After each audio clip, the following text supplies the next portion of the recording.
আসসালামু আলাইকুম। আমার চ্যানেলে আপনাদের সকলকে স্বাগত।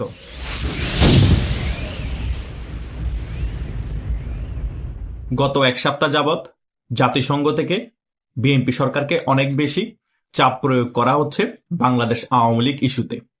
এই বিষয় নিয়ে আলোচনা করার জন্য আমার ইউটিউবের সাবস্ক্রাইবার, ফেসবুকের অনেক ফ্রেন্ড আমাকে মেসেঞ্জারে এবং হোয়াটসঅ্যাপে নক করছে। তারা বলছে, ভাইয়া আপনি এই বিষয়ে একটি আলোচনা করুন, কি হতে যাচ্ছে এবং বিতর্কত কি খেলা চলছে। আজকে এই বিষয় নিয়ে একটি গুরুত্বপূর্ণ আলোচনা করব। আশা করছি আপনার শেষ পর্যন্ত ভিডিওটি দেখবেন, সকল বিষয় একেবারে ক্লিয়ার হয়ে যাবেন। প্রথমত, জাতিসংঘ থেকে চাপ শুধু এই বিএনপি সরকারকে দেওয়া হচ্ছে না।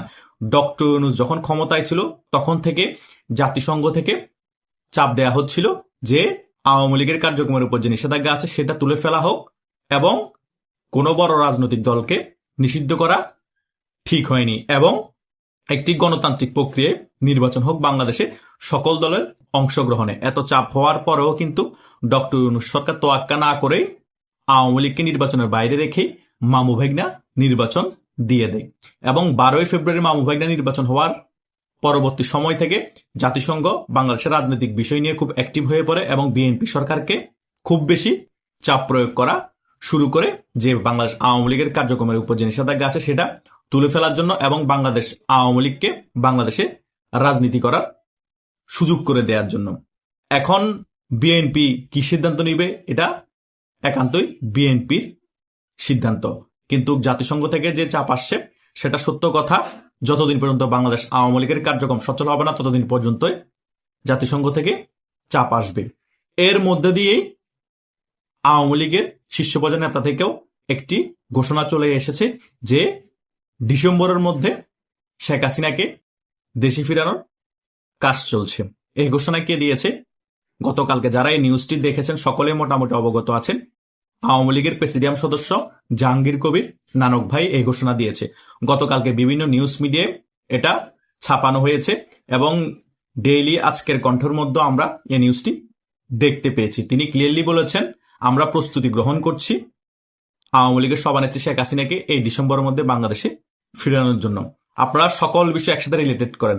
একদিক দিয়ে জাতিসংঘ থেকে চাপ প্রয়োগ করা হচ্ছে, অন্য দিক দিয়ে ভারত কূটনীতিকভাবে এই বিএনপি সরকারকে প্রেশার ক্রিয়েট করছে এবং বাংলাদেশের পররাষ্ট্রমন্ত্রী এই সময়ের মধ্যেই কিন্তু ভারত সফরে যাচ্ছে।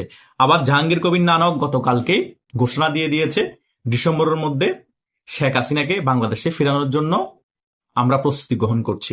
তার মানে সকল বিষয় মিলিয়ে দেখলে বোঝা যায় শেখ হাসিনা খুব শীঘ্রই বাংলাদেশে ফিরছে এবং শেখ হাসিনাকে বাংলাদেশে ফিরানোর জন্য জাতিসংঘ বলেন, ভারত বলেন এবং আওয়ামী লীগ শীর্ষ পর্যায়ের নেতারা বলেন, সকলে অ্যাক্টিভলি কাজ করছে। সো যারা এতদিন হতাশাগ্রস্ত হয়ে ঘরে বসে আছেন তারা উজ্জীবিত হন। খুব শীঘ্রই আওয়ামী লীগ পূর্ণ শক্তি নিয়ে মাঠে নামছে এবং আওয়ামী লীগকে ভারত কূটনীতিকভাবে 100% সমর্থন করবে এবং বহির্বিশ্ব আওয়ামী লীগকে সমর্থন করবে এবং যতগুলো সংস্থা আছে জাতিসংঘ সহ সকলে আওয়ামী লীগকে সমর্থন করবে। কেন করবে সমর্থন? কারণ এত বড় একটি রাজনৈতিক দল একটি গণতান্ত্রিক দেশের মধ্যে রাজনীতি করতে পারবে না। তারা কার্যক্রম নিষিদ্ধ হয়ে প্রায় 2 বছরের কাছাকাছি হয়ে গেল, এখনো পড়ে থাকবে। এটা হতে পারে না। যারা গণতান্ত্রিক প্রক্রিয়াকে বিশ্বাস করে বিশ্বের যতগুলো রাষ্ট্র আছে সকলেই এটার প্রতিবাদ জানাচ্ছে এবং কূটনীতিকভাবে বিএনপি সরকারকে প্রেশার ক্রিয়েট করেই যাচ্ছে। বিএনপি গায়ের জোর আছে, গায়ের জোর দিয়ে আওয়ামী লীগকে কোণঠাসা করে রেখেছে, কার্যক্রম নিষেধাজ্ঞা তুলছে না, কিন্তু এটা আর বেশি দিন ক্যারি করতে পারবে না। তার মেইন রিজন হচ্ছে বাংলাদেশে এখন দুর্ভিক্ষের পরিস্থিতি তৈরি হয়েছে এবং ইন্ডিয়া থেকে অনেক কিছু আমদানি করা ছাড়া বাংলাদেশ একেবারেই দুর্ভিক্ষের কবলে পড়ে যাবে। সো ওই জিনিসটাকে ক্যাশ করে বাংলাদেশ আওয়ামী লীগকে বাংলাদেশের রাজনীতিতে আবার ফিরিয়ে আনতে পারবে। বিএনপি বাধ্য হবে, যতই গায়ের জোর থাকুক ওই সত্যগুলো মানতে বাধ্য হবে। যে 2 সত্য ভারত আগেও দিয়েছে, এখনো দিয়ে যাচ্ছে। গতকালকে আমি এই নিয়ে ভিডিও করেছি।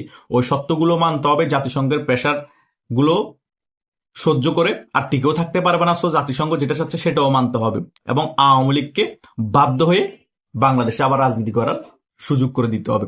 আওয়ামী লীগকে সুযোগ করে দিলেও আওয়ামী লীগ আন্দোলন নামবে, সুযোগ করে যদি রাজনীতি করার সুযোগ নাও দেয় বিএনপি তবুও আন্দোলন নামবে। কারণ আওয়ামী লীগের দাবি আওয়ামী লীগ রাজপথে নেমে ফয়সালা করবে। কারণ বাংলাদেশ আওয়ামী লীগকে ছাড়া মামু ভাগ্নে যে নির্বাচনটা হয়েছে সেটা আওয়ামী লীগ মানে না। সো আবার নির্দলীয় তত্ত্বাবধায়ক সরকারের আন্ডারে আওয়ামী লীগকে নিয়ে আরেকটি নির্বাচন হতে হবে। সো আওয়ামী লীগের কার্যক্রম যদি নিষেধাজ্ঞা তুলেও ফেলে আওয়ামী লীগ রাজপথে নামবে, এটা 100%। নিষেধাজ্ঞা যদি নাও তোলে আওয়ামী লীগ রাজপথে নামবে। রাজপথে শুধু ঝটিকা মিছিল, বিক্ষোভ মিছিলে আর সীমাবদ্ধ থাকবে না, এখন চলবে ডাইরেক্ট অ্যাকশন। এখন পূর্ণাঙ্গ শক্তি নিয়ে আওয়ামী লীগ রাজপথে নামবে এবং আওয়ামী লীগের মধ্যম পর্যায়ের নেতারাও অনেকে এখন দেশে ফিরে এসেছে। শীর্ষ পর্যায়ের নেতারাও আস্তে আস্তে সকলে একজোট হয়ে দেশে ফিরে আসবে। কাউকে দাবাতে পারবেন না এবং আওয়ামী লীগের তৃণমূল কর্মীদেরকেও দাবাতে পারবেন না। এত কোণঠাসা করে ফেলার পরও আওয়ামী লীগের তৃণমূল কর্মীদেরকে এতদিন দাবাতে পারেনি। আওয়ামী লীগ সকল কর্মসূচি পালন করেছে, ঝটিকা মিছিল করেছে, বিক্ষোভ মিছিল করেছে, সকল কিছুই করেছে। এখন যদি পূর্ণ শক্তি নিয়ে সংঘবদ্ধ ভাবে সংগঠিত আওয়ামী লীগ রাজপথে নামে শীর্ষ পর্যায়ের নেতাদের নেতৃত্বে, সে আওয়ামী লীগকে পৃথিবীর কোন শক্তি নিয়ে দাবিয়ে রাখার, সেখানে যদি আর্মিও বিএনপির পক্ষ নেই তবুও দাবি রাখতে পারবে না। দাবিয়ে রাখার চেষ্টা করলে কূটনীতিকভাবে বিশ্বের পরাশক্তিগুলো তো আওয়ামী লীগের পাশে আছেই, জাতিসংঘ তো আওয়ামী লীগের পাশে আছে। আর আওয়ামী লীগের শীর্ষ পর্যায়ের নেতাদের কাছে এবং আওয়ামী লীগ সংগঠনের কাছে এত পরিমাণ টাকা আছে, ফাইট করার জন্য আওয়ামী লীগ এখন সম্পূর্ণরূপে প্রস্তুত হচ্ছে। সো 100% যখন প্রস্তুত হয়ে যাবে তখন হবে মেইন খেলা। টাকা আছে আওয়ামী লীগের কাছে, কূটনীতিক লবিন আছে এবং বহির্বিশ্বের যত প্রভাবশালী দেশ আছে সকলে আওয়ামী লীগকে সমর্থন করে এবং জাতিসংঘ এখন আওয়ামী লীগের পক্ষে কথা বলছে। এই জঙ্গিদেরকে নিয়ে, এই এনসিপি টোকাইদেরকে নিয়ে বিএনপি কতক্ষণ আওয়ামী লীগকে এভাবে কোণঠাসা করে রাখবে, দাবিয়ে রাখবে? কথা বুঝেন নাই? আওয়ামী লীগ ধরে নিলাম ক্ষমতায় আসলো না, কিন্তু রাজনীতির বাইরে কতদিন রাখবে? হয়তোবা 2 বছরের কাছাকাছি সময় হয়ে গিয়েছে, আরো 6 মাস রাখবে, হয়তোবা 1 বছর রাখবে, আরো 3 বছর মোটামুটি ধরে নিলাম আওয়ামী লীগ রাজনীতির বাইরে থাকবে। এরপরও তো আওয়ামী লীগ বাংলাদেশের রাজনীতিতে ফিরে আসবে। তখন কি আওয়ামী লীগ নর্মাল রাজনীতি করবে? দ্বিগুণ শক্তি নিয়ে আওয়ামী লীগ বাংলাদেশের রাজনীতিতে ফিরে আসবে না। আর দ্বিগুণ শক্তি নিয়ে আওয়ামী লীগ যদি বাংলাদেশের রাজনীতিতে ফিরে আসে, ওই দ্বিগুণ শক্তিকে কাজে লাগিয়ে বাংলাদেশ আওয়ামী লীগ আবার ক্ষমতায় আসবে না। অবভিয়াসলি বাংলাদেশ আওয়ামী লীগ আবার ক্ষমতায় আসবে। আর বাংলাদেশ আওয়ামী লীগ যদি তখন ক্ষমতায় আসে, বাংলাদেশ আওয়ামী লীগের সাথে 2-3 বছরে যা কিছু করা হয়েছে বা হবে, আওয়ামী লীগ কি ক্ষমতা আসলে ছেড়ে দিবে মনে করেন? আওয়ামী লীগ তো 10 গুণ করবে না। শীর্ষ পর্যায়ে নেতারা যদি কর্মীদেরকে মানাও করে, কর্মীরা কি কথা শুনবে? শুনবে না। সো একটা জিনিস মাথায় রাখবেন, ইট মারলে পাটকেল খেতে হয়। আপনারা এখন আওয়ামী লীগের সাথে যা করছেন, আওয়ামী লীগ ঠিক তার 10 গুণ আপনাদেরকে ফিরিয়ে দিবে। যেমন আওয়ামী লীগ আপনাদের সাথে 1 গুণ করেছে, আপনার দ্বিগুণ আওয়ামী লীগকে ফিরিয়ে দিচ্ছেন। এখন সেম আপনাদের সাথে তার বিপরীতটাই হবে, 10 গুণ আওয়ামী লীগ ফিরিয়ে দিবে। সো চিন্তা ভাবনা করে আপনার রাজনীতিটা করা উচিত ছিল 12ই ফেব্রুয়ারির পরে যখন ক্ষমতা এসেছেন। আপনার সুন্দরভাবে আওয়ামী লীগের শীর্ষ পর্যায়ের নেতাদের সাথে কথা বলে আওয়ামী লীগের উপর কার্যক্রম নিষেধাজ্ঞা আছে সেটা যদি তুলে নিতেন এবং আওয়ামী লীগকে বাংলাদেশের রাজনীতি করার সুযোগ করে দিতেন, তাহলে একটা প্রতিহিংসার রাজনীতি কমতো এবং আপনারা আরামসে 5টা বছর সরকারটা পরিচালনা করতে পারতেন এবং জনগণের কাছেও আপনারা জনপ্রিয় হয়ে উঠতে পারতেন এবং জনগণের ভোটে হয়তো বা পরবর্তী নির্বাচনে আপনারা আবার ক্ষমতায় আসতে পারতেন। আওয়ামী লীগ আপনাদেরকে কোনো ডিস্টার্ব করতো না এবং আওয়ামী লীগ রাজপথে আন্দোলন নামার কথা চিন্তা করতো না। কিন্তু আপনারা সেটা না করে একেবারে আওয়ামী লীগকে মাইনাস করে দিয়ে আপনারা সর্বসর্বা হয়ে গিয়েছেন। মামু ভেগনা নির্বাচনের পরে জামাতকে, মুক্তিযুদ্ধ বিরোধী শক্তিকে আপনারা বিরোধী দলে বসিয়ে এখন টুইন পলিটিক্স করতেছেন, নাটক করতেছেন। মানে আপনারা সরকারি দল, ওরা বিরোধী দল। ওরা আফসারা সংসদের মধ্যে নাটক করে আপনাদের বিরোধিতা করে, আবার বাইরে বলে বিক্ষোভ সমাবেশ করবে, হরতাল করবে, আন্দোলন করবে। মানে ভংচং হিসাব, জনগণকে ডাইভার্ট করার জন্য এ সকল ভংচং আলোচনা তারা তৈরি করতেছে। কিন্তু এইদিকে হামের টিকা না পেয়ে বাচ্চা শিশু মারা যাচ্ছে, জ্বালানি সংকট, দোকানপাট 6টার পরে খোলা যাবে না, 4টার মধ্যে সকল অফিস বন্ধ হয়ে যেতে হবে, পেট্রোল পাম্প আছে, তেল নাই, খাম্বা আছে, কারেন্ট নাই। এই পরিস্থিতিকে অন্যদিকে প্রবাহিত করার জন্য এই আন্দোলন, এই জামাত ইসলামের সাথে ঝগড়া ফাসাদ সংসদের মধ্যে এগুলা আলোচনা সৃষ্টি করা হচ্ছে। সো জনগণকে আর গুমরা করতে পারবেন না, জনগণ সকল কিছুই বুঝে। এই বিষয়ে আমি অসংখ্য ভিডিও করেছি, জনগণ এখন পানির মতো ক্লিয়ার হয়ে গিয়েছে যে এইগুলা সকল কিছু নাটকের অংশ। মূল খেলা হচ্ছে দেশের মধ্যে যে সার্বিক খুব খারাপ অবস্থা সেটাকে অন্যদিকে প্রবাহিত করা এবং বাংলাদেশ আওয়ামী লীগকে কোণঠাসা রাখা।